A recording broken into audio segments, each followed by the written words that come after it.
Audio Reading presents The Soul of the Indian, an Interpretation by Charles Alexander Eastman Ohiyesa.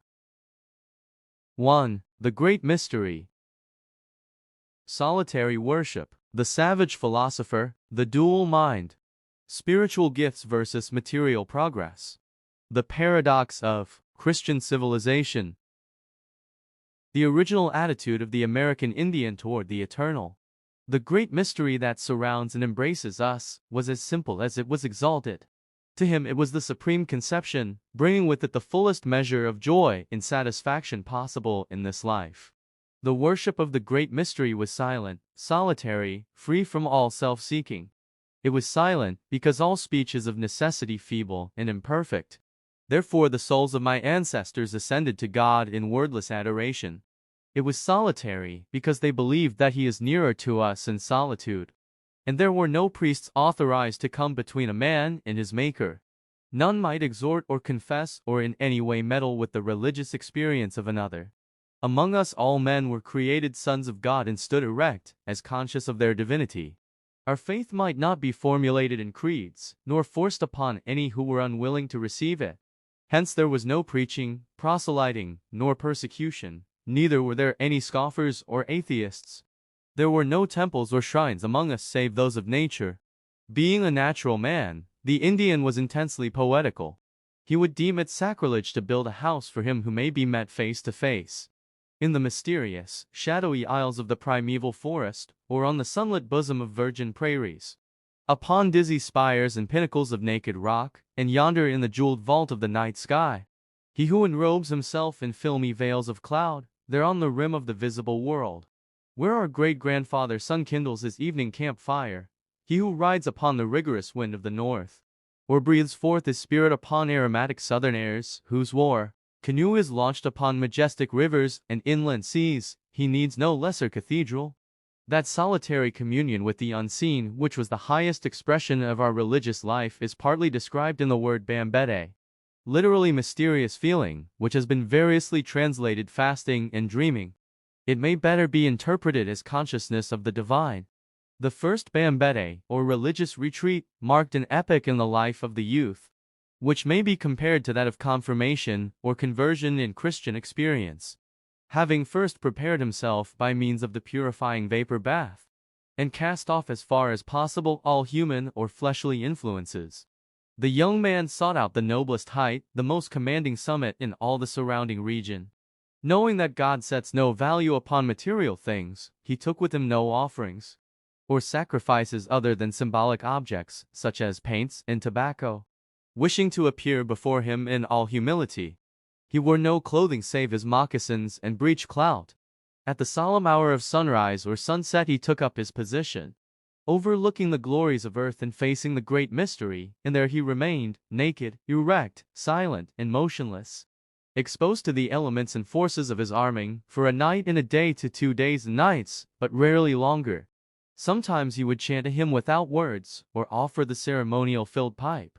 In this holy trance or ecstasy the Indian mystic found his highest happiness, and the motive power of his existence. When he returned to the camp, he must remain at a distance until he had again entered the vapor bath and prepared himself for intercourse with his fellows. Of the vision or sign vouchsafed to him he did not speak, unless it had included some commission which must be publicly fulfilled. Sometimes an old man, standing upon the brink of eternity, might reveal to a chosen few the oracle of his long-past youth. The native American has been generally despised by his white conquerors for his poverty and simplicity. They forget, perhaps, that his religion forbade the accumulation of wealth and the enjoyment of luxury. To him, as to other single-minded men in every age and race, from Diogenes to the brothers of St. Francis, from the Montanists to the Shakers, the love of possessions has appeared a snare, and the burdens of a complex society a source of needless peril and temptation. Furthermore, it was the rule of his life to share the fruits of his skill and success with his less fortunate brothers. Thus he kept his spirit free from the clog of pride, cupidity, or envy, and carried out, as he believed, the divine decree, a matter profoundly important to him. It was not, then, wholly from ignorance or improvidence that he failed to establish permanent towns and to develop a material civilization. To the untutored sage, the concentration of population was the prolific mother of all evils, moral no less than physical. He argued that food is good, while surfeit kills. That love is good, but lust destroys.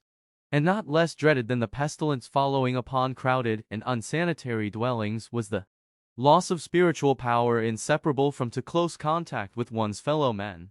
All who have lived much out of doors know that there is a magnetic and nervous force that accumulates in solitude and that is quickly dissipated by life in a crowd. And even his enemies have recognized the fact that for a certain innate power and self-poise, wholly independent of circumstances, the American Indian is unsurpassed among men. The red man divided mind into two parts, the spiritual mind and the physical mind. The first is pure spirit, concerned only with the essence of things. And it was this he sought to strengthen by spiritual prayer, during which the body is subdued by fasting and hardship. In this type of prayer there was no beseeching of favor or help. All matters of personal or selfish concern, as success in hunting or warfare, relief from sickness, or the sparing of a beloved life, were definitely relegated to the plane of the lower or material mind. And all ceremonies, charms, or incantations designed to secure a benefit or to avert a danger were recognized as emanating from the physical self. The rites of this physical worship, again, were wholly symbolic, and the Indian no more worshipped the sun than the Christian adores the cross. The sun and the earth, by an obvious parable, holding scarcely more of poetic metaphor than of scientific truth, were in his view the parents of all organic life. From the sun, as the universal father, proceeds the quickening principle in nature. And in the patient and fruitful womb of our mother, the earth, are hidden embryos of plants and men. Therefore our reverence and love for them was really an imaginative extension of our love for our immediate parents. And with the sentiment of filial piety was joined a willingness to appeal to them, as to a father, for such good gifts as we may desire. This is the material or physical prayer. The elements and majestic forces in nature, lightning, wind, water, fire, and frost, were regarded with as spiritual powers, but always secondary and intermediate in character. We believe that the Spirit pervades all creation and that every creature possesses a soul in some degree, though not necessarily a soul conscious of itself. The tree, the waterfall, the grizzly bear, each is an embodied force, and is such an object of reverence. The Indian loved to come into sympathy and spiritual communion with his brothers of the animal kingdom, whose inarticulate souls had for him something of the sinless purity that we attribute to the innocent and irresponsible child. He had faith in their instincts, as in a mysterious wisdom given from above. And while he humbly accepted the supposedly voluntary sacrifice of their bodies to preserve his own, he paid homage to their spirits and prescribed prayers and offerings. In every religion there is an element of the supernatural, varying with the influence of pure reason over its devotees. The Indian was a logical and clear thinker upon matters within the scope of his understanding, but he had not yet charted the vast field of nature or expressed her wonders in terms of science. With his limited knowledge of cause and effect, he saw miracles on every hand, the miracle of life in seed and egg, the miracle of death in lightning flash and in the swelling deep. Nothing of the marvelous could astonish him, as that a beast should speak, or the sun stand still. The virgin birth would appear scarcely more miraculous than is the birth of every child that comes into the world. Or the miracle of the loaves and fishes excite more wonder than the harvest that springs from a single ear of corn. Who may condemn his superstition? Surely not the devout Catholic, or even Protestant missionary, who teaches Bible miracles as literal fact. The logical man must either deny all miracles or none, and our American Indian myths and hero stories are perhaps, in themselves, quite as credible as those of the Hebrews of old. If we are of the modern type of mind, that sees in natural law majesty and grandeur far more impressive than any solitary infraction of it could possibly be, let us not forget that, after all, science has not explained everything. We have still to face the ultimate miracle, the origin and principle of life. Here is the supreme mystery that is the essence of worship, without which there can be no religion. And in the presence of this mystery our attitude cannot be very unlike that of the natural philosopher, who beholds without the divine in all creation. It is simple truth that the Indian did not, so long as his native philosophy held sway over his mind. either envy or desire to imitate the splendid achievements of the white man. In his own thought he rose superior to them. He scorned them, even as a lofty spirit absorbed in its stern task rejects the soft beds, the luxurious food, the pleasure-worshipping dalliance of a rich neighbor. It was clear to him that virtue and happiness are independent of these things, if not incompatible with them. There was undoubtedly much in primitive Christianity to appeal to this man, and Jesus' hard sayings to the rich and about the rich would have been entirely comprehensible to him. Yet the religion that is preached in our churches and practiced by our congregations, with its element of display and self-aggrandizement, its active proselytism, and its open contempt of all religions but its own, was for a long time extremely repellent. To his simple mind, the professionalism of the pulpit, the paid exhorter, the moneyed church, was an unspiritual and unedifying thing. And it was not until this spirit was broken and his moral and physical constitution undermined by trade, conquest, and strong drink, that Christian missionaries obtained any real hold upon him. Strange as it may seem, it is true that the proud pagan in his secret soul despised the good men who came to convert and to enlighten him. Nor were its publicity and its Phariseeism the only elements in the alien religion that offended the red man. To him, it appeared shocking and almost incredible that there were among this people who claimed superiority many irreligious, who did not even pretend to profess the national faith. Not only did they not profess it, but they stooped so low as to insult their God with profane and sacrilegious speech. In our own tongue his name was not spoken aloud, even with utmost reverence, much less lightly or irreverently. More than this, even in those white men who professed religion we found much inconsistency of conduct. They spoke much of spiritual things, while seeking only the material. They bought and sold everything: time, labor, personal independence, the love of woman, and even the ministrations of their holy faith. The lust for money, power, and conquest so characteristic of the Anglo-Saxon race did not escape moral condemnation at the hands of his untutored judge. Nor did he fail to contrast this conspicuous trait of the dominant race with the spirit of the meek and lowly Jesus. He might in time come to recognize that the drunkards and licentious among white men, with whom he too frequently came in contact, were condemned by the white man's religion as well, and must not be held to discredit it. But it was not so easy to overlook or to excuse national bad faith. When distinguished emissaries from the Father at Washington, some of them ministers of the gospel and even bishops, came to the Indian nations, and pledged to them in solemn treaty the national honor, with prayer in mention of their God. And when such treaties, so made, were promptly and shamelessly broken, is it strange that the action should arouse not only anger, but contempt? The historians of the white race admit that the Indian was never the first to repudiate his oath. It is my personal belief, after 35 years' experience of it, that there is no such thing as Christian civilization. I believe that Christianity and modern civilization are opposed and irreconcilable, and that the spirit of Christianity and of our ancient religion is essentially the same. 2. The family altar. Prenatal influence, early religious teaching, the function of the aged woman, marriage and the family, loyalty, hospitality, friendship. The American Indian was an individualist in religion as in war. He had neither a national army nor an organized church. There was no priest to assume responsibility for another's soul.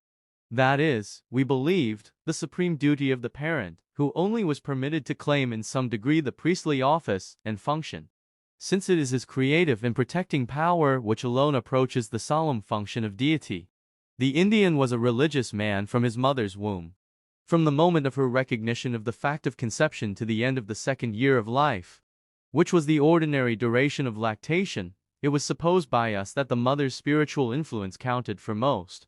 Her attitude and secret meditations must be such as to instill into the receptive soul of the unborn child the love of the great mystery and a sense of brotherhood with all creation. Silence and isolation are the rule of life for the expectant mother. She wanders prayerful in the stillness of great woods or on the bosom of the untrodden prairie. And to her poetic mind the imminent birth of her child prefigures the advent of a master man, a hero, or the mother of heroes, a thought conceived in the virgin breast of primeval nature, and dreamed out in a hush that is only broken by the sighing of the pine tree or the thrilling orchestra of a distant waterfall. And when the day of days in her life dawns, the day in which there is to be a new life, the miracle of whose making has been entrusted to her, she seeks no human aid. She has been trained and prepared in body and mind for this her holiest duty, ever since she can remember. The ordeal is best met alone, where no curious or pitying eyes embarrass her, where all nature says to her spirit, "Ti's love. Ti's love," the fulfilling of life, when a sacred voice comes to her out of the silence, and a pair of eyes open upon her in the wilderness, she knows, with joy, that she has borne well her part in the great song of creation. Presently she returns to the camp, carrying the mysterious, the holy, the dearest bundle. She feels the endearing warmth of it, and hears its soft breathing. It is still a part of herself, since both are nourished by the same mouthful. And no look of a lover could be sweeter than its deep, trusting gaze. She continues her spiritual teaching, at first silently, a mere pointing of the index finger to nature, then in whispered songs, bird-like, at morning and evening. To her and to the child the birds are real people, who live very close to the great mystery. The murmuring trees breathe his presence. The falling waters chant his praise. If the child should chance to be fretful, the mother raises her hand. "Hush, hush," she cautions it tenderly, "the spirits may be disturbed." She bids it be still and listen to the silver voice of the aspen, or the clashing cymbals of the birch. And at night she points to the heavenly, blazed trail, through nature's galaxy of splendor to nature's God. Silence, love, reverence, this is the trinity of first lessons. And to these she later adds generosity, courage, and chastity. In the old days, our mothers were single-eyed to the trust imposed upon them. And as a noted chief of our people was wont to say, men may slay one another, but they can never overcome the woman, for in the quietude of her lap lies the child. You may destroy him once and again, but he issues as often from that same gentle lap, a gift of the great good to the race, in which man is only an accomplice. This wild mother has not only the experience of her mother and grandmother, and the accepted rules of her people for a guide, but she humbly seeks to learn a lesson from ants, bees, spiders, beavers, and badgers. She studies the family life of the birds, so exquisite in its emotional intensity and its patient devotion, until she seems to feel the universal mother heart beating in her own breast. In due time the child takes of his own accord the attitude of prayer, and speaks reverently of the powers. He thinks that he is a blood brother to all living creatures, and the storm wind is to him a messenger of the great mystery. At the age of about 8 years, if he is a boy, she turns him over to his father for more Spartan training. If a girl, she is from this time much under the guardianship of her grandmother, who is considered the most dignified protector for the maiden. Indeed, the distinctive work of both grandparents is that of acquainting the youth with the national traditions and beliefs. It is reserved for them to repeat the time-hallowed tales with dignity and authority, so as to lead him into his inheritance in the stored-up wisdom and experience of the race. The old are dedicated to the service of the young, as their teachers and advisors, and the young in turn regard them with love and reverence. Our old age was in some respects the happiest period of life. Advancing years brought with them much freedom, not only from the burden of laborious and dangerous tasks, but from those restrictions of custom and etiquette which were religiously observed by all others. No one who is at all acquainted with the Indian in his home can deny that we are a polite people. As a rule, the warrior who inspired the greatest terror in the hearts of his enemies was a man of the most exemplary gentleness and almost feminine refinement among his family and friends. A soft, low voice was considered an excellent thing in man, as well as in woman. Indeed, the enforced intimacy of tent life would soon become intolerable, were it not for these instinctive reserves and delicacies, this unfailing respect for the established place and possessions of every other member of the family circle, this habitual quiet, order, and decorum. Our people, though capable of strong and durable feeling, were not demonstrative in their affection at any time, least of all in the presence of guests or strangers. Only to the aged, who have journeyed far, and are in a manner exempt from ordinary rules, are permitted some playful familiarities with children and grandchildren, some plain speaking, even to harshness and objurgation, from which the others must rigidly refrain.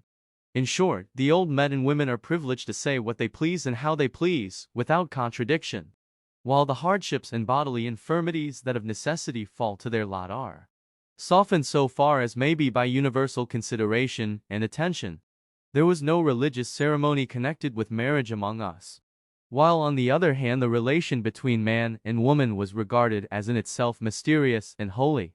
It appears that where marriage is solemnized by the church and blessed by the priest, it may at the same time be surrounded with customs and ideas of a frivolous, superficial, and even prurient character.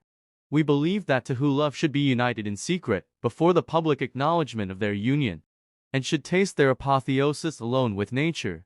The betrothal might or might not be discussed and approved by the parents, but in either case it was customary for the young pair to disappear into the wilderness, there to pass some days or weeks in perfect seclusion and dual solitude, afterward returning to the village as man and wife.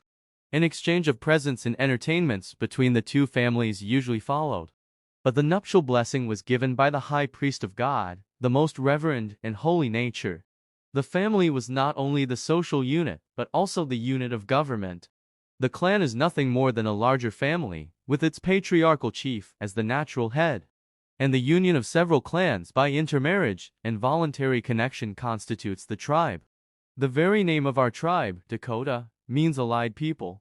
The remoter degrees of kinship were fully recognized, and that, not as a matter of form only, first cousins were known as brothers and sisters. The name of cousin constituted a binding claim, and our rigid morality forbade marriage between cousins in any known degree, or in other words within the clan. The household proper consisted of a man with one or more wives and their children, all of whom dwelt amicably together, often under one roof.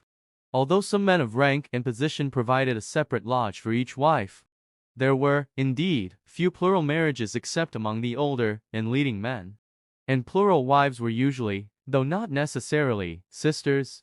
A marriage might honorably be dissolved for cause, but there was very little infidelity or immorality, either open or secret. It has been said that the position of woman is the test of civilization, and that of our women was secure. In them was vested our standard of morals, and the purity of our blood. The wife did not take the name of her husband nor enter his clan, and the children belonged to the clan of the mother.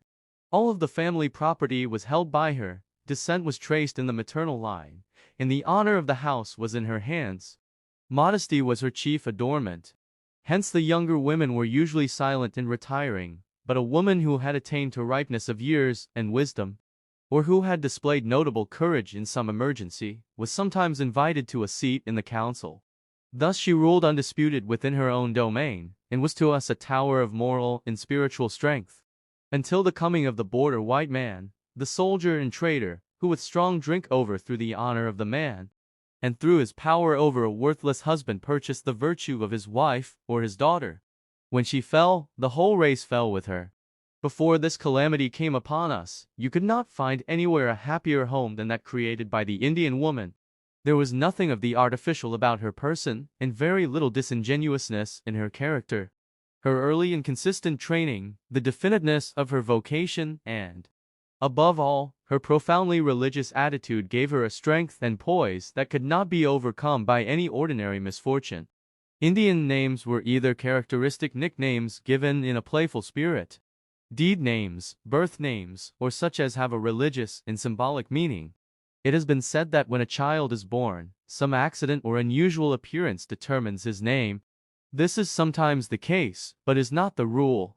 A man of forcible character, with a fine war record, usually bears the name of the buffalo or bear, lightning, or some dread natural force. Another of more peaceful nature may be called swift bird or blue sky. A woman's name usually suggested something about the home, often with the adjective pretty or good, and a feminine termination. Names of any dignity or importance must be conferred by the old men, and especially so if they have any spiritual significance, as sacred cloud, mysterious night, spirit woman, and the like. Such a name was sometimes borne by 3 generations, but each individual must prove that he is worthy of it. In the life of the Indian there was only one inevitable duty, the duty of prayer, the daily recognition of the unseen and eternal. His daily devotions were more necessary to him than daily food. He wakes at daybreak, puts on his moccasins and steps down to the water's edge. Here he throws handfuls of clear, cold water into his face, or plunges in bodily. After the bath, he stands erect before the advancing dawn, facing the sun as it dances upon the horizon, and offers his unspoken orison. His mate may precede or follow him in his devotions, but never accompanies him. Each soul must meet the morning sun, the new, sweet earth, and the great silence alone. Whenever, in the course of the daily hunt, the red hunter comes upon a scene that is strikingly beautiful or sublime, a black thundercloud with the rainbow's glowing arch above the mountain, a white waterfall in the heart of a green gorge, a vast prairie tinged with the blood red of sunset, he pauses for an instant in the attitude of worship. He sees no need for setting apart one day in 7 as a holy day, since to him all days are God's. Every act of his life is, in a very real sense, a religious act. He recognizes the spirit in all creation, and believes that he draws from its spiritual power. His respect for the immortal part of the animal, his brother, often leads him so far as to lay out the body of his game in state and decorate the head with symbolic paint or feathers. Then he stands before it in the prayer attitude, holding up the filled pipe, in token that he has freed with honor the spirit of his brother, whose body his need compelled him to take to sustain his own life. When food is taken, the woman murmurs a grace as she lowers the kettle, an act so softly and unobtrusively performed that one who does not know the custom usually fails to catch the whispered spirit. Partake. As her husband receives the bowl or plate, he likewise murmurs his invocation to the spirit. When he becomes an old man, he loves to make a notable effort to prove his gratitude. He cuts off the choicest morsel of the meat and casts it into the fire, the purest and most ethereal element. The hospitality of the wigwam is only limited by the institution of war. Yet, if an enemy should honor us with a call, his trust will not be misplaced, and he will go away convinced that he has met with a royal host. Our honor is the guarantee for his safety, so long as he is within the camp. Friendship is held to be the severest test of character. It is easy, we think, to be loyal to family and clan, whose blood is in our own veins. Love between man and woman is founded on the mating instinct and is not free from desire and self-seeking. But to have a friend, and to be true under any and all trials, is the mark of a man. The highest type of friendship is the relation of brother-friend or life-and-death friend. This bond is between man and man, is usually formed in early youth, and can only be broken by death. It is the essence of comradeship and fraternal love, without thought of pleasure or gain, but rather for moral support and inspiration. Each is vowed to die for the other, if need be, and nothing is denied the brother-friend. But neither is anything required that is not in accord with the highest conceptions of the Indian mind. 3. Ceremonial and symbolic worship.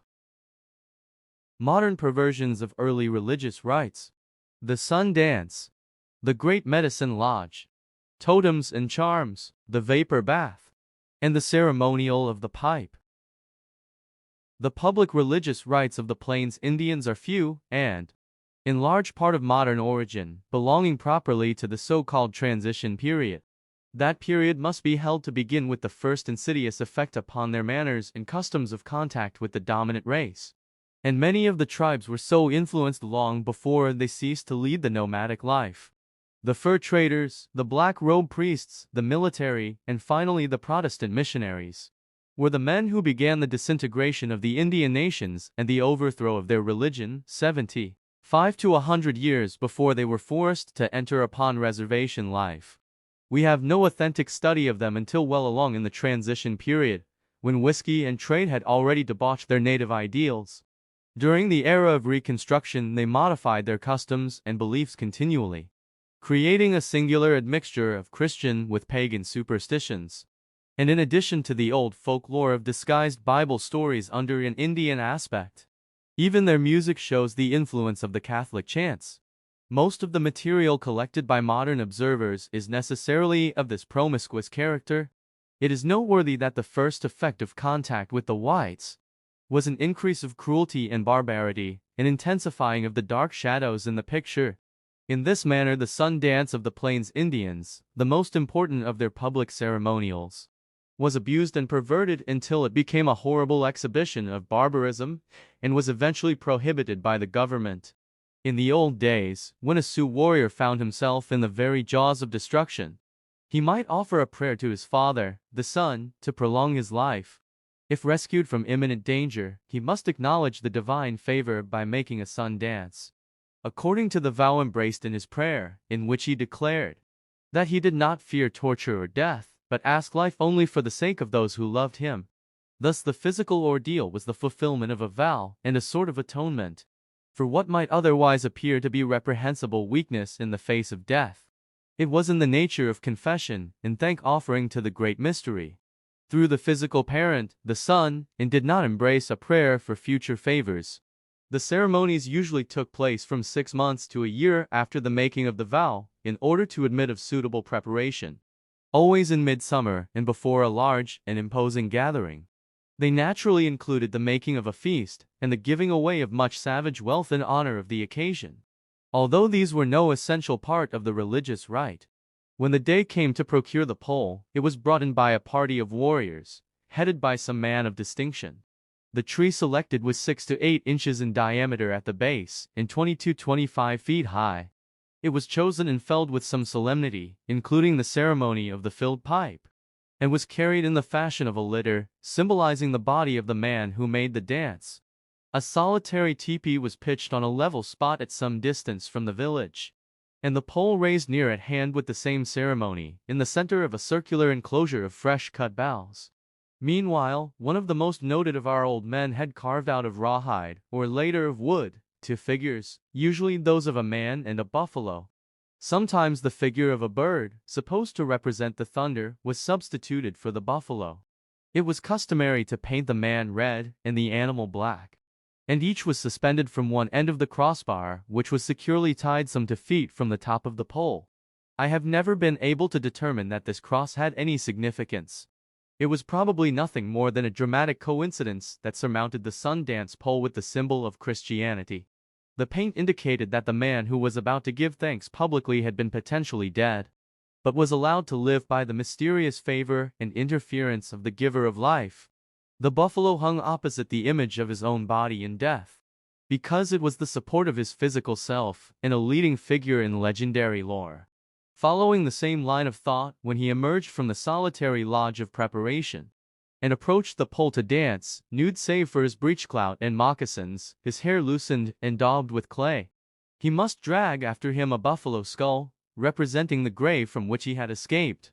The dancer was cut or scarified on the chest, sufficient to draw blood and cause pain, the natural accompaniments of his figurative death. He took his position opposite the singers, facing the pole, and dragging the skull by leather thongs which were merely fastened about his shoulders. During a later period, incisions were made in the breast or back, sometimes both, through which wooden skewers were drawn and secured by lariats to the pole or to the skulls. Thus he danced without intermission for a day and a night, or even longer, ever gazing at the sun in the daytime, and blowing from time to time a sacred whistle made from the bone of a goose's wing.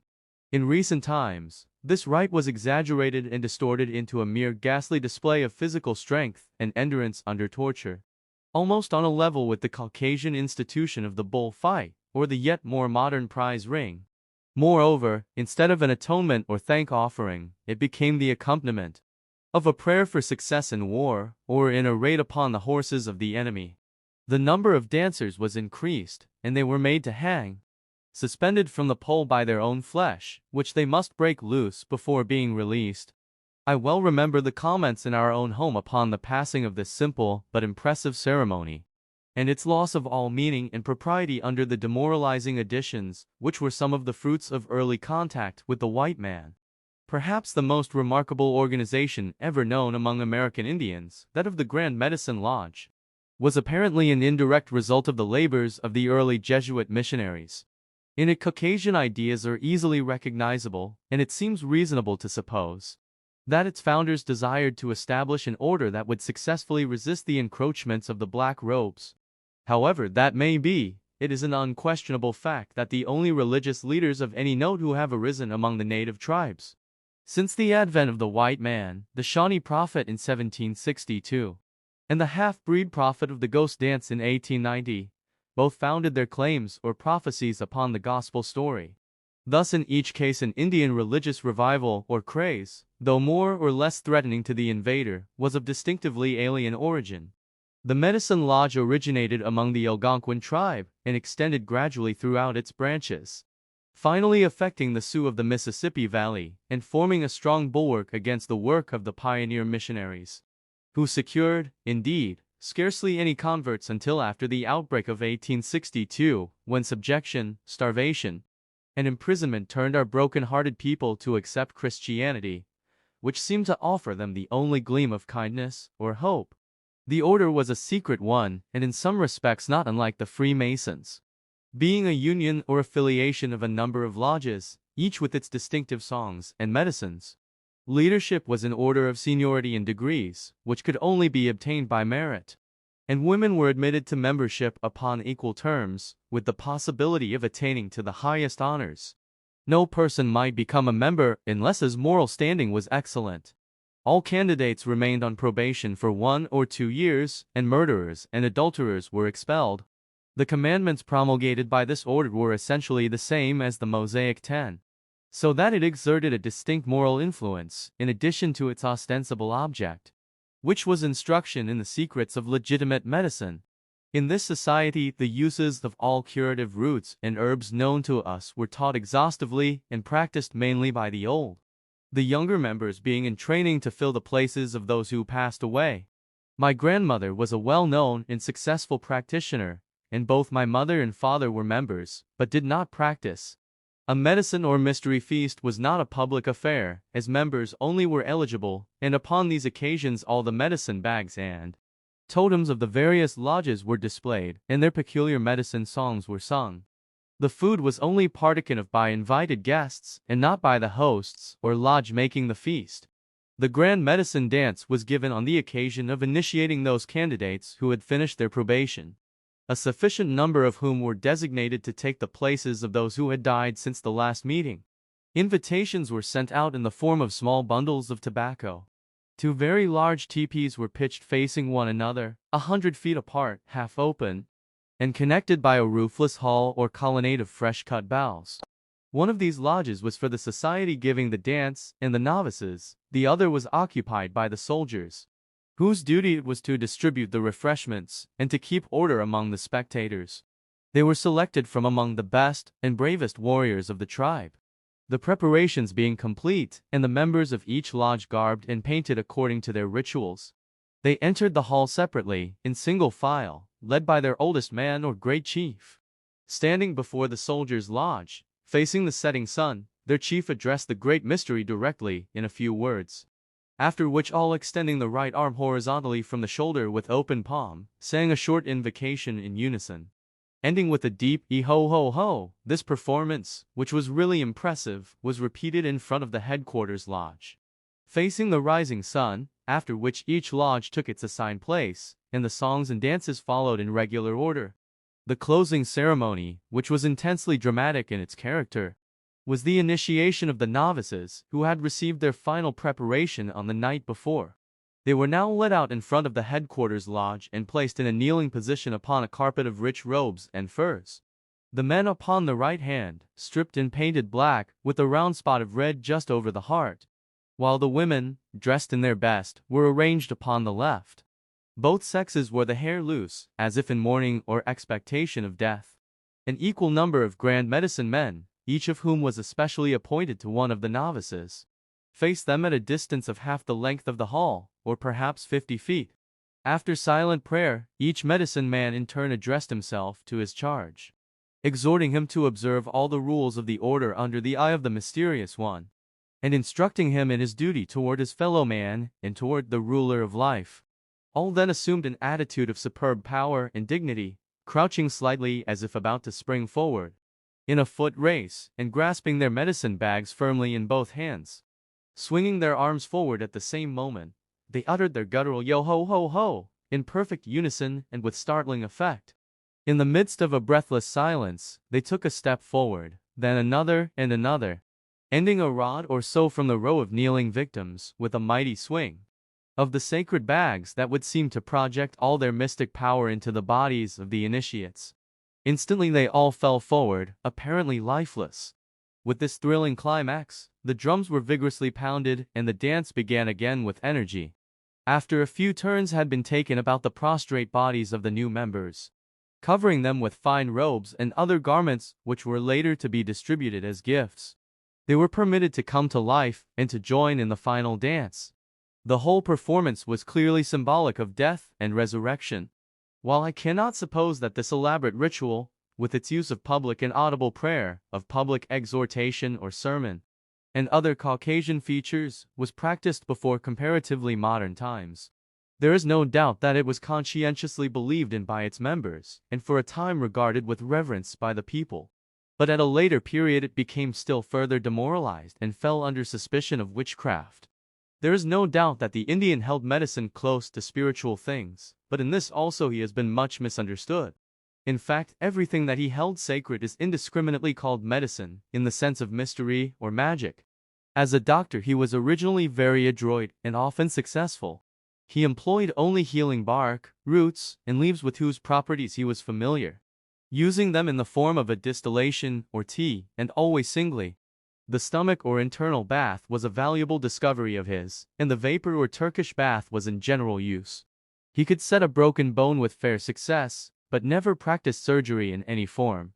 In addition to all this, the medicine man possessed much personal magnetism and authority, and in his treatment often sought to re-establish the equilibrium of the patient through mental or spiritual influences, the sort of primitive psychotherapy.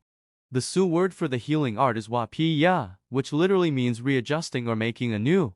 Pei jihu ta, literally root, means medicine, and waken signify spirit or mystery. Thus the three ideas, while sometimes associated, were carefully distinguished. It is important to remember that in the old days the medicine man received no payment for his services, which were of the nature of an honorable function or office. When the idea of payment and barter was introduced among us, and valuable presents or fees began to be demanded for treating the sick, the ensuing greed and rivalry led to many demoralizing practices, and in time to the rise of the modern conjurer, who is generally a fraud and trickster of the grossest kind. It is fortunate that his day is practically over. Ever seeking to establish spiritual comradeship with the animal creation, the Indian adopted this or that animal as his totem, the emblematic device of his society, family, or clan. It is probable that the creature chosen was the traditional ancestress, as we are told that the first man had many wives among the animal people. The sacred beast, bird, or reptile, represented by its stuffed skin, or by a rude painting, was treated with reverence and carried into battle to ensure the guardianship of the spirits. The symbolic attribute of beaver, bear, or tortoise, such as wisdom, cunning, courage, and the like, was supposed to be mysteriously conferred upon the wearer of the badge. The totem or charm used in medicine was ordinarily that of the medicine lodge to which the practitioner belonged, though there were some great men who boasted a special revelation. There are two ceremonial usages which, so far as I have been able to ascertain, were universal among American Indians and apparently fundamental. These have already been referred to as the yenipi, or vapor bath, and the chanduhu paiuzapi, or ceremonial of the pipe. In our Shuan legends and traditions these two are preeminent, as handed down from the most ancient time and persisting to the last. In our creation myth or story of the first man, the vapor bath was the magic used by the one who was first created to give life to the dead bones of his younger brother, who had been slain by the monsters of the deep. Upon the shore of the great water he dug 2 round holes, over one of which he built a low enclosure of fragrant cedar boughs, and here he gathered together the bones of his brother.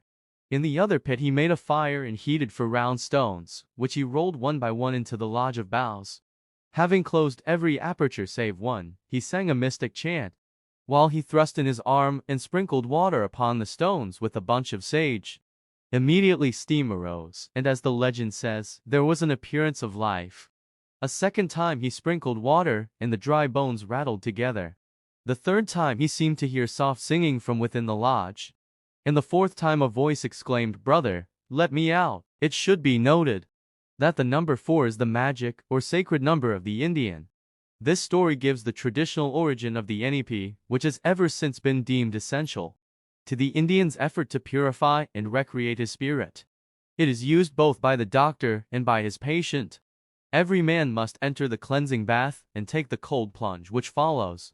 When preparing for any spiritual crisis, for possible death, or imminent danger, not only the NEP itself, but everything used in connection with the mysterious event. The aromatic cedar and sage, the water, and especially the water-worn boulders, are regarded as sacred or at the least adapted to a spiritual use. For the rock we have a special reverent name Tunken, a contraction of the Sioux word for grandfather. The natural boulder enters into many of our solemn ceremonials, such as the rain dance and the Feast of Virgins. The lone hunter and warrior reverently holds up his filled pipe to Tunken, in solitary commemoration of a miracle which to him is as authentic and holy as the raising of Lazarus to the devout Christian. There is a legend that the first man fell sick and was taught by his elder brother the ceremonial use of the pipe, in a prayer to the spirits for ease and relief. This simple ceremony is the commonest daily expression of thanks or grace, as well as an oath of loyalty and good faith when the warrior goes forth upon some perilous enterprise, and it enters even into his hambade, or solitary prayer, ascending as a rising vapor or incense to the Father of Spirits. In all the war ceremonies and in medicine a special pipe is used, but at home or on the hunt the warrior employs his own. The pulverized weed is mixed with aromatic bark of the red willow and pressed lightly into the bowl of the long stone pipe. The worshipper lights it gravely and takes a whiff or two.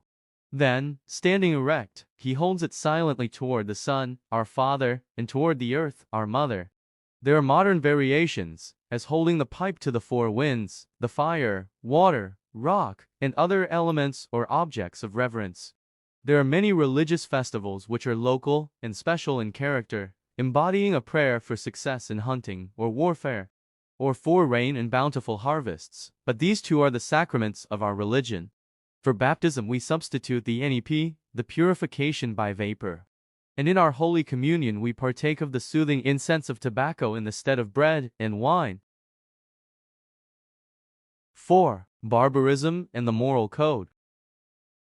Silence the cornerstone of character. Basic ideas of morality, give all or nothing, rules of honorable warfare, an Indian conception of courage. Long before I ever heard of Christ, or saw a white man, I had learned from an untutored woman the essence of morality. With the help of dear nature herself, she taught me things simple but of mighty import. I knew God, I perceived what goodness is. I saw and loved what is really beautiful. Civilization has not taught me anything better. As a child, I understood how to give. I have forgotten that grace since I became civilized.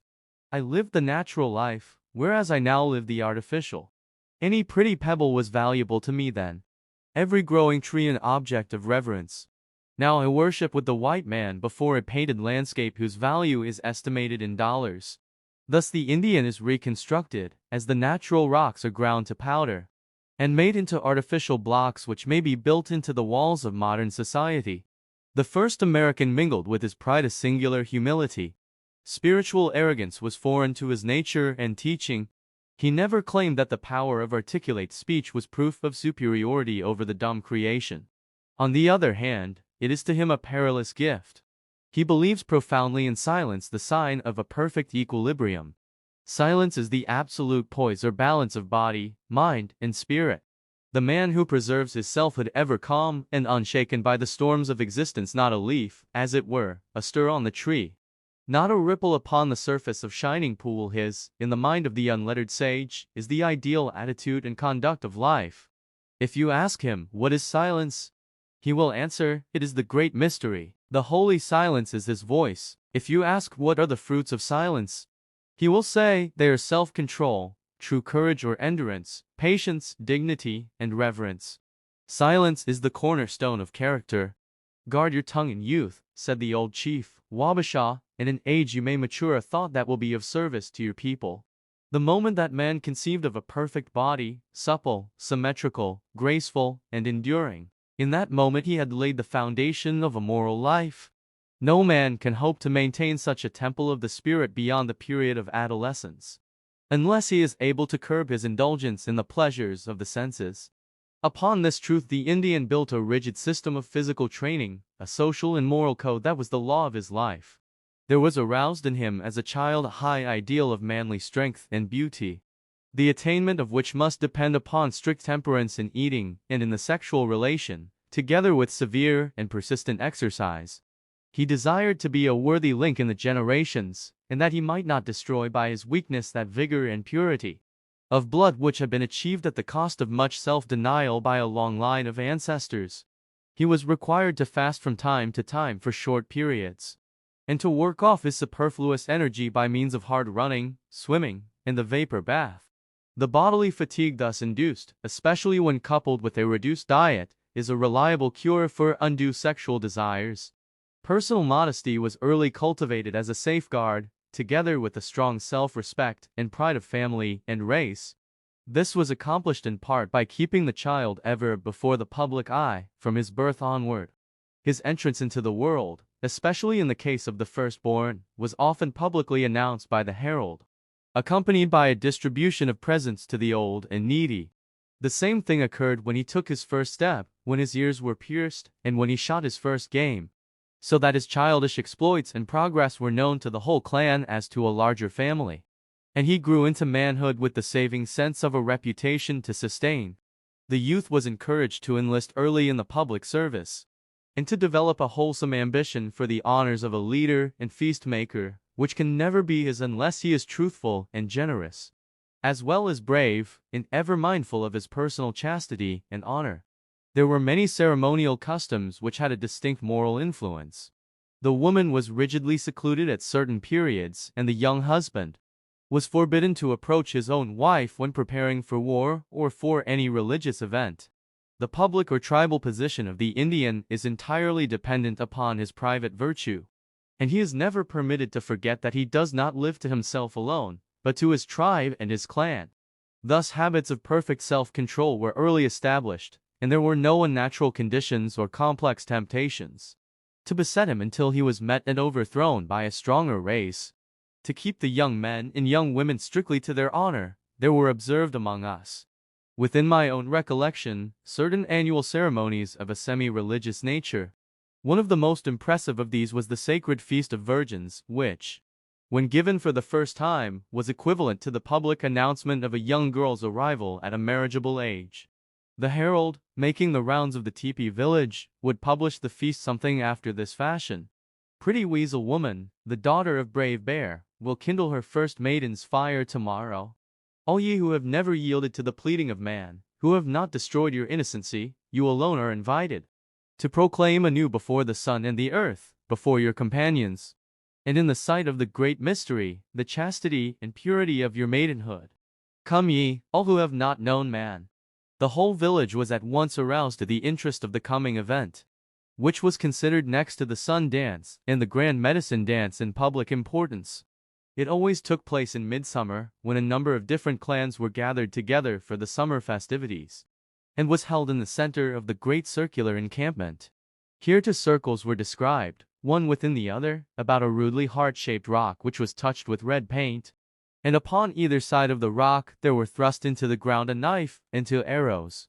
The inner circle was for the maidens, and the outer one for their grandmothers or chaperones, who were supposed to have passed the climacteric. Upon the outskirts of the feast there was a great public gathering, in which order was kept by certain warriors of highest reputation. Any man among the spectators might approach and challenge any young woman whom he knew to be unworthy.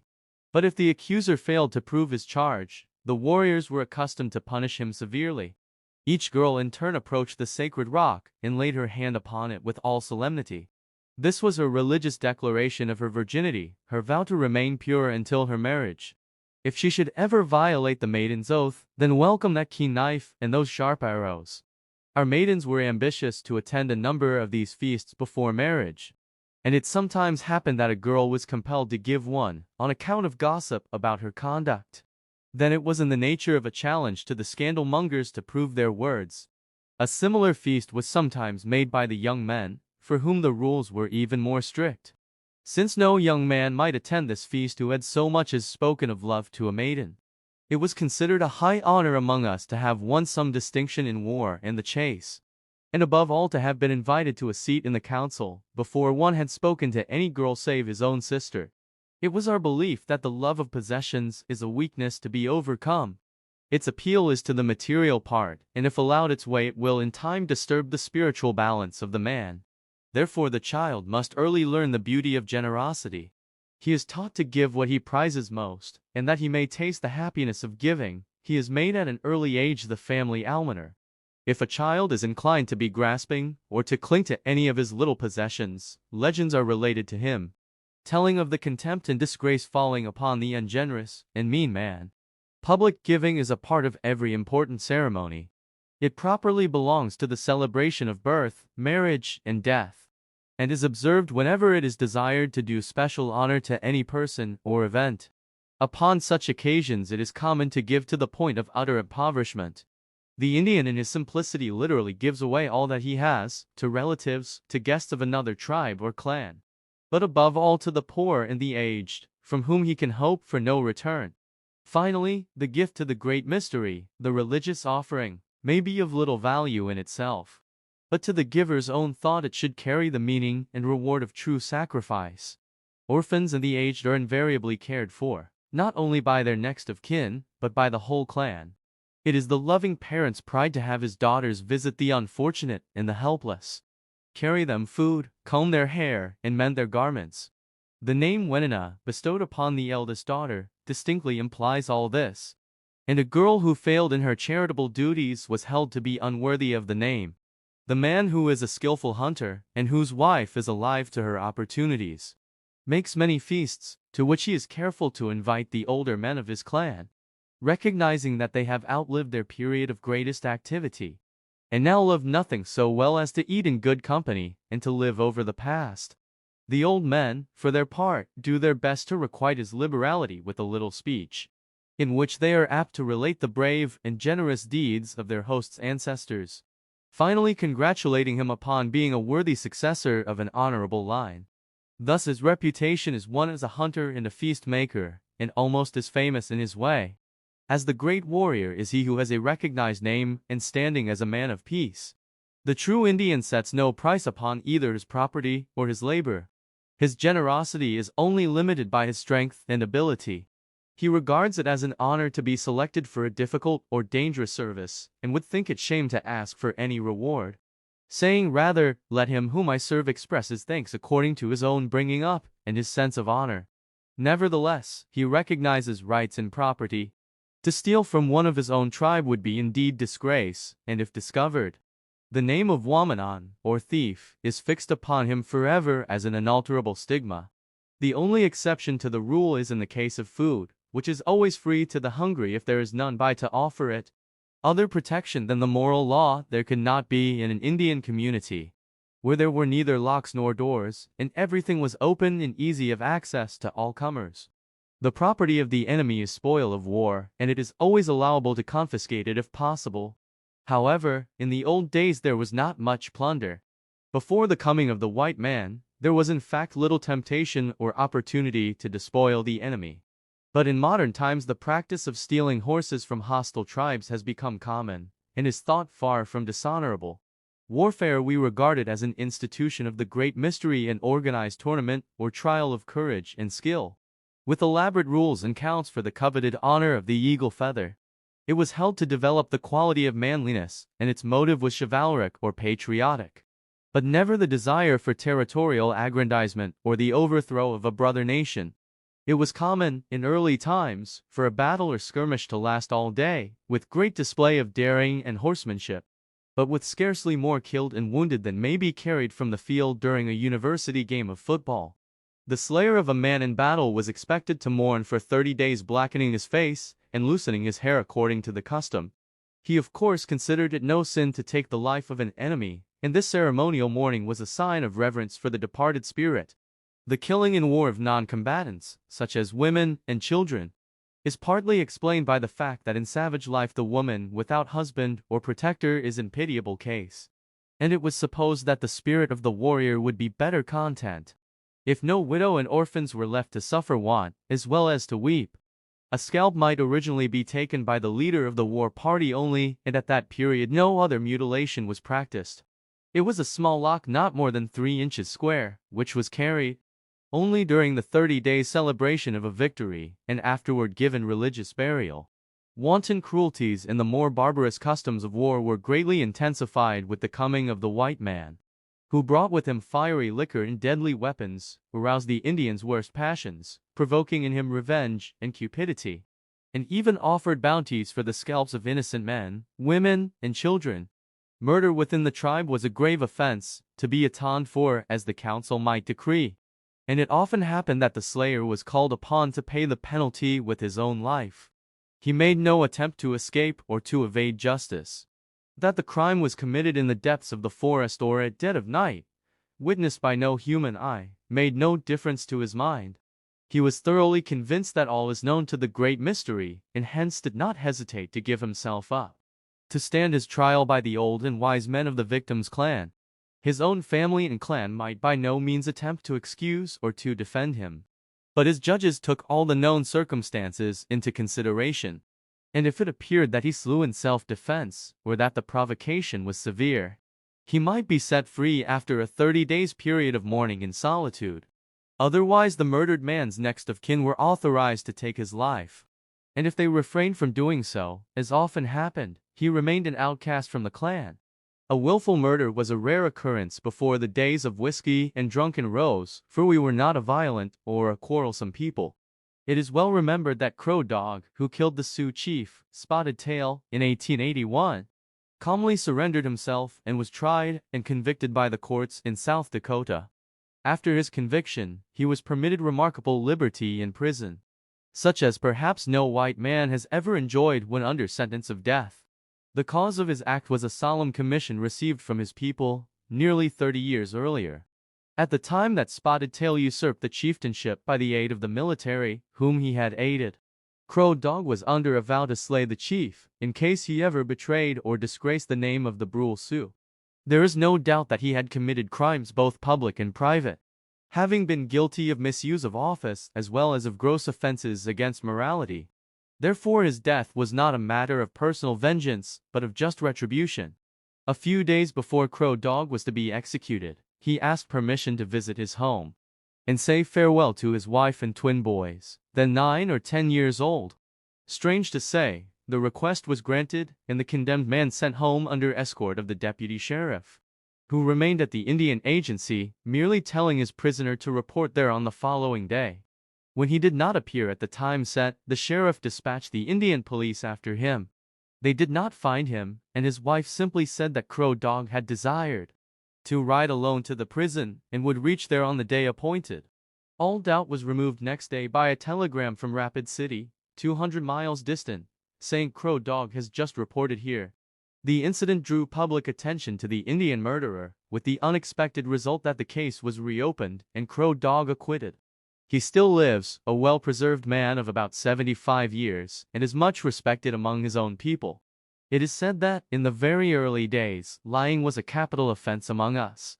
Believing that the deliberate liar is capable of committing any crime behind the screen of cowardly untruth and double-dealing, the destroyer of mutual confidence was summarily put to death, that the evil might go no further. Even the worst enemies of the Indian, those who accuse him of treachery, bloodthirstiness, cruelty, and lust, have not denied his courage. But in their minds it is a courage that is ignorant, brutal, and fantastic. His own conception of bravery makes of it a high moral virtue, for to him it consists not so much in aggressive self-assertion as in absolute self-control. The truly brave man, we contend, yields neither to fear nor anger, desire nor agony. He is at all times master of himself. His courage rises to the heights of chivalry, patriotism, and real heroism. Let neither cold, hunger, nor pain, nor the fear of them, neither the bristling teeth of danger nor the very jaws of death itself, prevent you from doing a good deed, said an old chief to a scout who was about to seek the buffalo in midwinter for the relief of a starving people. This was his childlike conception of courage. 5. The Unwritten Scriptures. A living book. The Sioux story of creation. The first battle. Another version of the flood. Our animal ancestry. A missionary once undertook to instruct a group of Indians in the truths of his holy religion. He told them of the creation of the earth in 6 days, and of the fall of our first parents by eating an apple. The courteous savages listened attentively, and, after thanking him, one related in his turn a very ancient tradition concerning the origin of the maize. But the missionary plainly showed his disgust and disbelief, indignantly saying, "What I delivered to you were sacred truths, but this that you tell me is mere fable and falsehood." "My brother," gravely replied the offended Indian, "it seems that you have not been well grounded in the rules of civility. You saw that we, who practice these rules, believed your stories. Why, then, do you refuse to credit ours? Every religion has its holy book, and ours was a mingling of history, poetry, and prophecy, of precept and folklore, even such as the modern reader finds within the covers of his Bible. This Bible of ours was our whole literature, a living book, sowed as precious seed by our wisest sages, and springing anew in the wondering eyes and upon the innocent lips of little children. Upon its hoary wisdom of proverb and fable, its mystic and legendary lore thus sacredly preserved and transmitted from father to son, was based in large part our customs and philosophy. Naturally magnanimous and open-minded, the red man prefers to believe that the Spirit of God is not breathed into man alone, but that the whole created universe is a sharer in the immortal perfection of its maker. His imaginative and poetic mind, like that of the Greek, assigns to every mountain, tree, and spring its spirit, nymph, or divinity either beneficent or mischievous. The heroes and demigods of Indian tradition reflect the characteristic trend of his thought, and his attribution of personality and will to the elements, the sun and stars, and all animate or inanimate nature. In the Sioux story of creation, the great mysterious one is not brought directly upon the scene, or conceived in anthropomorphic fashion, but remains sublimely in the background. The sun and the earth, representing the male and female principles, are the main elements in his creation, the other planets being subsidiary. The enkindling warmth of the sun entered into the bosom of our mother, the earth, and forthwith she conceived and brought forth life, both vegetable and animal. Finally there appeared mysteriously Ishna-Cha-Ji, the firstborn, a being in the likeness of man, yet more than man, who roamed solitary among the animal people and understood their ways and their language. They beheld him with wonder and awe, for they could do nothing without his knowledge. He had pitched his tent in the center of the land, and there was no spot impossible for him to penetrate. At last, like Adam, the firstborn of the Sioux became weary of living alone, and formed for himself a companion, not a mate, but a brother, not out of a rib from his side, but from a splinter which he drew from his great toe. This was the little boy man, who was not created full grown, but as an innocent child, trusting and helpless. His elder brother was his teacher throughout every stage of human progress from infancy to manhood. And it is to the rules which he laid down, and his counsels to the little boy man, that we trace many of our most deep-rooted beliefs and most sacred customs. Foremost among the animal people was Unctami, the spider, the original troublemaker, who noted keenly the growth of the boy in wit and ingenuity, and presently advised the animals to make an end of him. "For," said he, "if you do not, some day he will be the master of us all." But they all loved the little boy man because he was so friendly and so playful. Only the monsters of the deep sea listened, and presently took his life, hiding his body in the bottom of the sea. Nevertheless, by the magic power of the firstborn, the body was recovered and was given life again in the sacred vapor bath, as described in a former chapter. Once more our first ancestor roamed happily among the animal people, who were in those days a powerful nation. He learned their ways and their language, for they had a common tongue in those days. Learned to sing like the birds, to swim like the fishes, and to climb sure-footed over rocks like the mountain sheep. Notwithstanding that he was their good comrade and did them no harm, Unctami once more sowed dissension among the animals, and messages were sent into all quarters of the earth, sea, and air, that all the tribes might unite to declare war upon the solitary man who was destined to become their master. After a time the young man discovered the plot, and came home very sorrowful. He loved his animal friends, and was grieved that they should combine against him. Besides, he was naked and unarmed. But his elder brother armed him with a bow and flint-headed arrows, a stone-war club, and a spear. He likewise tossed a pebble for times into the air, and each time it became a cliff or wall of rock about the teepee.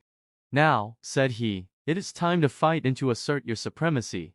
For it is they who have brought the trouble upon you, and not you upon them." Night and day the little boy man remained upon the watch for his enemies from the top of the wall. And at last he beheld the prairies black with buffalo herds, and the elk gathering upon the edges of the forest. Bears and wolves were closing in from all directions, and now from the sky the thunder gave his fearful war whoop, answered by the wolf's long howl. The badgers and other burrowers began at once to undermine his rocky fortress, while the climbers undertook to scale its perpendicular walls. Then for the first time on earth the bow was strung, and hundreds of flint-headed arrows found their mark in the bodies of the animals. While each time that the boy man swung his stone war club, his enemies fell in countless numbers. Finally the insects, the little people of the air, attacked him in a body, filling his eyes and ears, and tormenting him with their poisoned spears, so that he was in despair. He called for help upon his elder brother, who ordered him to strike the rocks with his stone war club. As soon as he had done so, sparks of fire flew upon the dry grass of the prairie, and it burst into flame. A mighty smoke ascended, which drove away the teasing swarms of the insect people, while the flames terrified and scattered the others. This was the first dividing of the trail between man and the animal people. And when the animals had sued for peace, the treaty provided that they must ever after furnish man with flesh for his food, and skins for clothing, though not without effort and danger on his part. The little insects refused to make any concession, and have ever since been the tormentors of man. However, the birds of the air declared that they would punish them for their obstinacy, and this they continue to do unto this day. Our people have always claimed that the stone arrows which are found so generally throughout the country are the ones that the first man used in his battle with the animals. It is not recorded in our traditions, much less is it within the memory of our old men, that we have ever made or used similar arrowheads. Some have tried to make use of them for shooting fish underwater, but with little success. And they are absolutely useless with the Indian bow which was in use when America was discovered. It is possible that they were made by some prehistoric race, who used much longer and stronger bows, and who were workers in stone, which our people were not. Their stone implements were merely natural boulders or flint chips, fitted with handles of raw hide or wood. Except the pipes, which were carved from a species of stone which is soft when first quarried, and therefore easily worked with the most primitive tools. Practically all the flint arrowheads that we see in museums and elsewhere were picked up or plowed up, while some have been dishonestly sold by trafficking Indians and others embedded in trees and bones. We had neither devil nor hell in our religion until the white man brought them to us. Yet unto me, the spider was doubtless akin to that old serpent who tempted Mother Eve. He is always characterized as tricky, treacherous, and at the same time affable and charming, being not without the gifts of wit, prophecy, and eloquence. He is an adroit magician, able to assume almost any form at will, and impervious to any amount of ridicule and insult. Here we have, it appears, the elements of the story in Genesis. The primal Eden, the tempter in animal form, and the bringing of sorrow and death upon earth through the elemental sins of envy and jealousy. The warning conveyed in the story of Unktami was ever used with success by Indian parents, and especially grandparents, in the instruction of their children.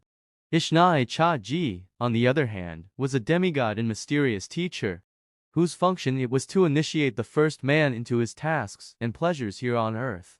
After the battle with the animals, there followed a battle with the elements, which in some measure parallels the Old Testament story of the flood. In this case, the purpose seems to have been to destroy the wicked animal people, who were too many and too strong for the lone man. The legend tells us that when fall came, the firstborn advised his younger brother to make for himself a warm tent of buffalo skins, and to store up much food. No sooner had he done this than it began to snow, and the snow fell steadily during many moons. The little boy man made for himself snowshoes, and was thus enabled to hunt easily, while the animals fled from him with difficulty.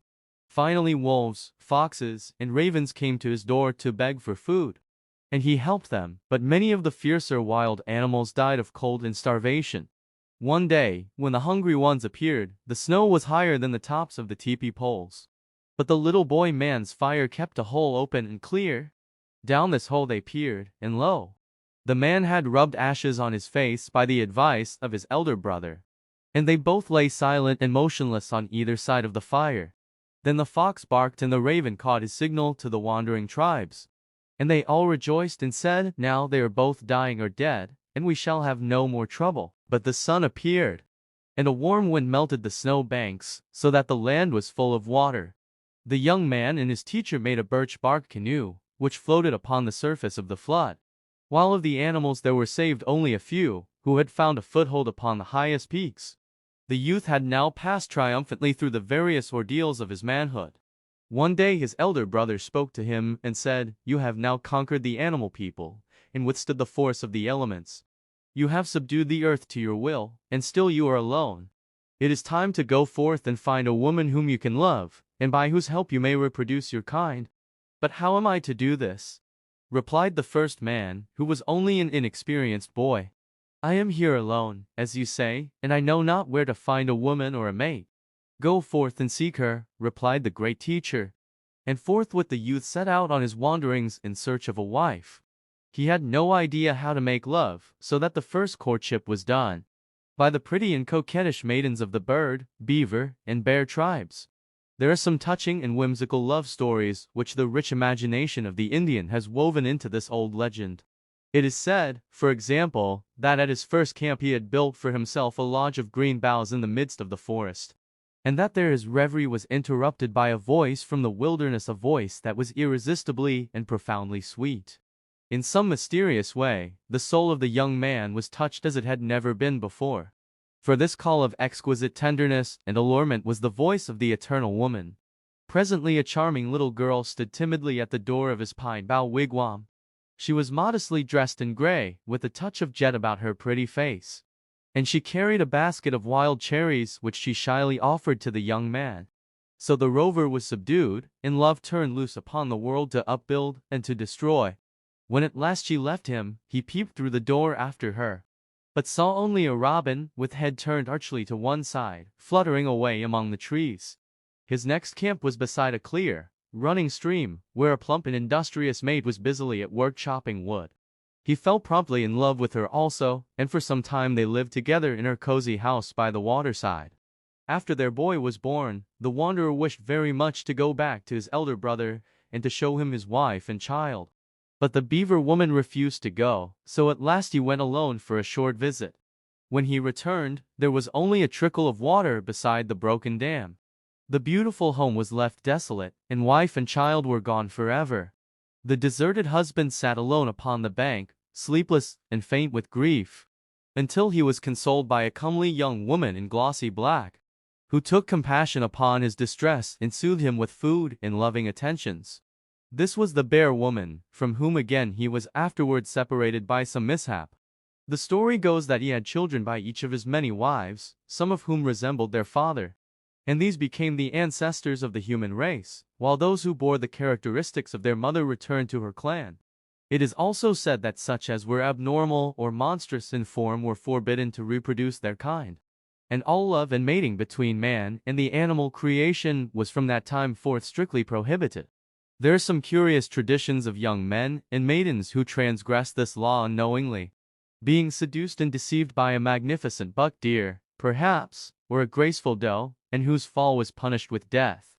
The animal totems so general among the tribes were said to have descended to them from their great-grandmother's clan, and the legend was often quoted in support of our close friendship with the animal people.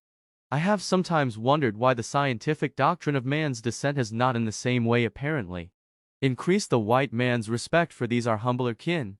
Of the many later heroes or Hiawathas who appear in this voluminous, unwritten book of ours, each introduced an epoch in the long story of man and his environment. There is, for example, the avenger of the innocent, who sprang from a clot of blood, the ragged little boy who won fame and a wife by shooting the red eagle of fateful omen, and the star boy, who was the offspring of a mortal maiden and a star. It was this last who fought for man against his strongest enemies, such as Ohiyesa, the cold or north wind. There was a desperate battle between these two, in which first one had the advantage, and then the other, until both were exhausted and declared a truce. While he rested, Star Boy continued to fan himself with his great fan of eagle feathers, and the snow melted so fast that North Wind was forced to arrange a treaty of peace, by which he was only to control one half the year.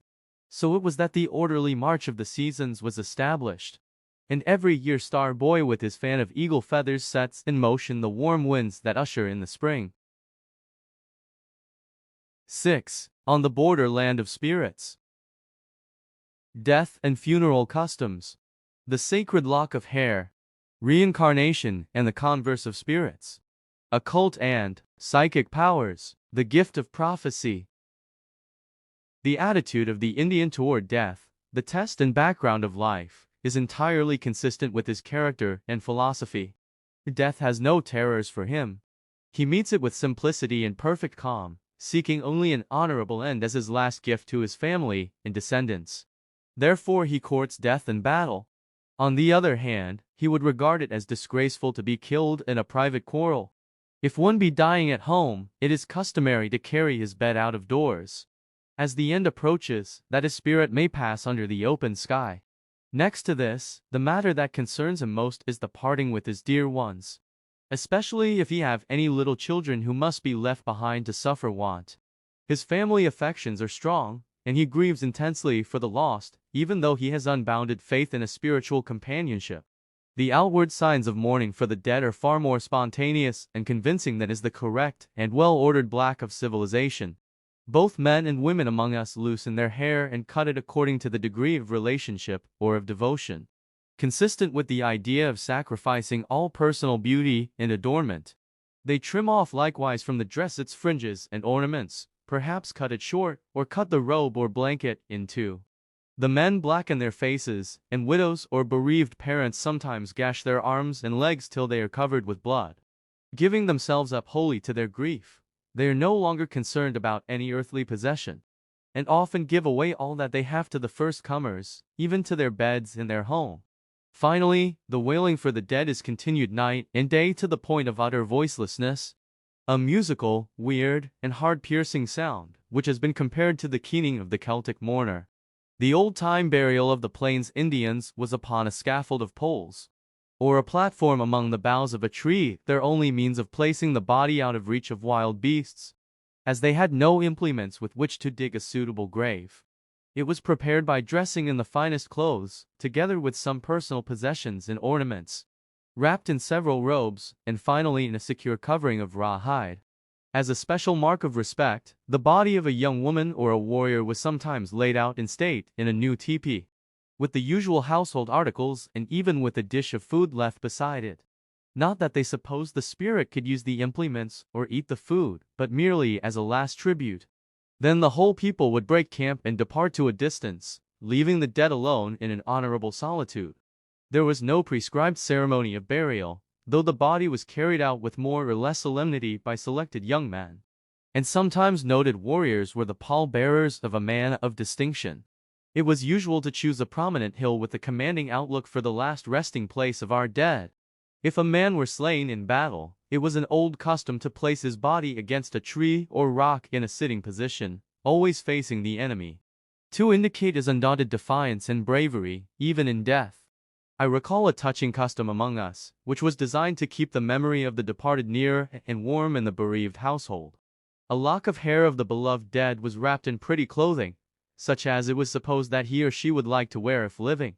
This spirit bundle, as it was called, was suspended from a tripod, and occupied a certain place in the lodge which was the place of honor.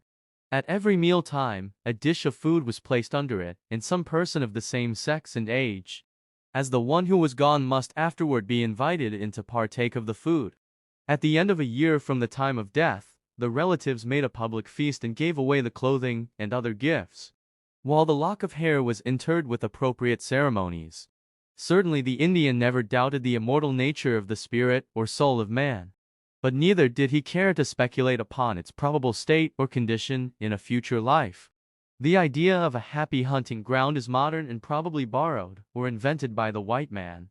The primitive Indian was content to believe that the spirit which the great mystery breathed into man returns to him who gave it, and that after it is freed from the body, it is everywhere and pervades all nature, yet often lingers near the grave or spirit bundle for the consolation of friends, and is able to hear prayers. So much of reverence was due the disembodied spirit, that it was not customary with us even to name the dead aloud. It is well known that the American Indian had somehow developed occult power, and although in the latter days there have been many impostors And, allowing for the vanity and weakness of human nature, it is fair to assume that there must have been some even in the old days. Yet there are well-attested instances of remarkable prophecies and other mystic practice. A Sioux prophet predicted the coming of the white man fully 50 years before the event, and even described accurately his garments and weapons. Before the steamboat was invented, another prophet of our race described the fire boat that would swim upon their mighty river, the Mississippi, and the date of this prophecy is attested by the term used, which is long since obsolete. No doubt, many predictions have been colored to suit the new age, and unquestionably false prophets, fakirs, and conjurers have become the pest of the tribes during the transition period. Nevertheless, even during this period there was here and there a man of the old type who was implicitly believed in to the last. Notable among these was Ta Changpiho Tanke, where his word club speaks loud, who foretold a year in advance the details of a great war party against the Ojibways. There were to be 7 battles, all successful except the last, in which the Sioux were to be taken at a disadvantage and suffer crushing defeat. This was carried out to the letter. Our people surprised and slew many of the Ojibways in their villages, but in turn were followed and cunningly led into an ambush whence but few came out alive. This was only one of his remarkable prophecies. Another famous medicine man was born on the Rum River about 150 years ago and lived to be over a century old. He was born during a desperate battle with the Ojibways, at a moment when, as it seemed, the band of Sioux engaged were to be annihilated. Therefore the child's grandmother exclaimed, "Since we are all to perish, let him die a warrior's death in the field," and she placed his cradle under fire, near the spot where his uncle and grandfathers were fighting, for he had no father. But when an old man discovered the newborn child, he commanded the women to take care of him, for, said he, "We know not how precious the strength of even one warrior may some day become to his nation." This child lived to become great among us, as was intimated to the superstitious by the circumstances of his birth.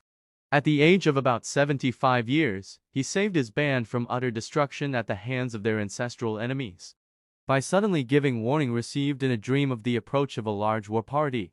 The men immediately sent out scouts and felled trees for a stockade, barely in time to meet and repel the predicted attack.